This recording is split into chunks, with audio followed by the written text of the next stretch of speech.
पाकिस्तानी हो दोस्तों, आज बात मैंने बहुत ज़रूरी करनी है। देखें, पाकिस्तानी को बेलवारस नहीं है। पाकिस्तानी कौम, कोई भी पाकिस्तानी जब फ्लाई करके बाहर जाता है तो उसको पीछे से अपने मुल्क की बड़ी उम्मीदें होती हैं कि मेरा मुल्क सपोर्ट करेगा, लेकिन जब पाकिस्तान ने खुद भेजा हो तो फिर तो पाकिस्तान गवर्नमेंट की पूरी जिम्मेदारी है। हम देखते हैं जी, बजट आ रहा है, ये हो रहा है, वो हो रहा है, बड़ी बातें, सियासत चल रही है, इमरान खान ने ये कह दिया, फलाने कंजर ने ये कह दिया, ये तबाही हो गई, ये बर्बादी हो गई। हमारी जब खबरें ऑन करते हैं यही मिलता है, खैर की खबर कभी नहीं मिलती। लेकिन एक दुख की खबर है जो मैं आपको रिपोर्ट देने लगा हूँ। एक रिपोर्ट देखिए कि जो हमारे हाजी हजरात अपनी उम्र की जमा पूंजी जमा कर करके बड़ी मुश्किल से हज करने जाते हैं, दुआएं मांग मांग के। वहां जाके भी उन्होंने अपने पाकिस्तान के लिए भी दुआएं मांगनी होती हैं, अपनों के लिए दुआएं मांगनी होती हैं। वो पाकिस्तान के हाजी होते हैं। पाकिस्तान जब अपने पैकेज पे भेजता है उसकी पूरी जिम्मेदारी होती है। जब जिम्मेदारी नहीं पूरी होती तो मुल्क की बदनामी होती है, और मुल्क की बदनामी किसी भी सूरत में कबूल नहीं है। और स्पेशली हाजियों के लिए इस गवर्नमेंट को अक्ल के नाखून लेने चाहिए। मसलसल यही चलता आ रहा है। हाजी जब भी भेजता पाकिस्तान, पीछे से कोई उसकी बैकअप नहीं करता, कुछ नहीं करता, और वो जलील होते हैं।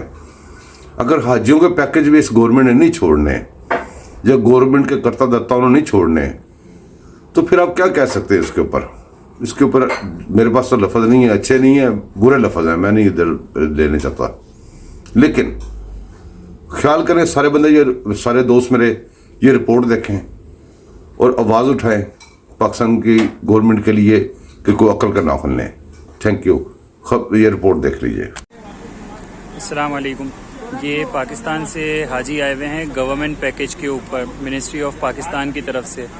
2 जून की जो फ़्लाइट थी SV 3705, उसके तकरीबन 30-35 हाजी ऐसे हैं, 30 हाजी टोटल ऐसे हैं जो कि अभी तक जिनको रूम ही नहीं मिल सका। उनकी तकरीबन 2 होटल्स चेंज हो चुकी हैं, और अभी ये तीसरे होटल के ऊपर लेके आए हैं यहाँ पर, तबा स्टार्स होटल, और यहाँ पर उनका सामान रखवा रहे हैं। आज जुम्मा है, जुम्मे की नमाज के लिए वो कह रहे हैं कि यहाँ सामान रखो और आप नमाज पढ़ो, जब तक हम 2-4 घंटे लगेंगे और इस चीज़ को रिजॉल्व करने की कोशिश करते हैं। इस टाइम भी ये कह रहे हैं कि कोशिश करते हैं, और बाउंड नहीं है ये इस चीज़ के लिए। तो ये मतलब किस तरीके से ये पाकिस्तान की गवर्नमेंट जो हज करवा रही है वो किस तरीके से इन चीज़ों को मैनेज कर रही है। और यहाँ पे मतलब ये इतने सारे हाजी जो हुज्जाज कराम आए हुए हैं, तकरीबन 6 बजे से मदीना शरीफ पहुँचे हुए हैं।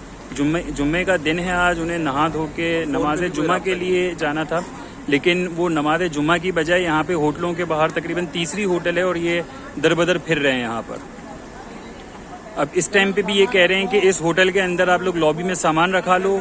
काफ़ी ज़्यादा हमारा शोर करने के बाद कि आप लॉबी में सामान रखा लो और नमाजें आप पढ़ लो, और उसके बाद फिर हम पाकिस्तान मिनिस्ट्री जाते हैं, और पाकिस्तान मिनिस्ट्री जाकर जो है इस चीज़ को डिस्कस करते हैं। पाकिस्तान हाउस मदीना शरीफ में है। तो काइंडली मैं पाकिस्तानी गवर्नमेंट से, ministry of Pakistan, ministry of जो हज है, उससे रिक्वेस्ट करता हूँ कि काइंडली आप अपने हुज्जाज कराम से जितनी अमाउंट ले रहे हैं उसके अगेंस्ट में उनको ऐसी सर्विसेज भी दें, और अगर आप नहीं कर सकते तो काइंडली अपनी ये सर्विस देना बंद कर दें।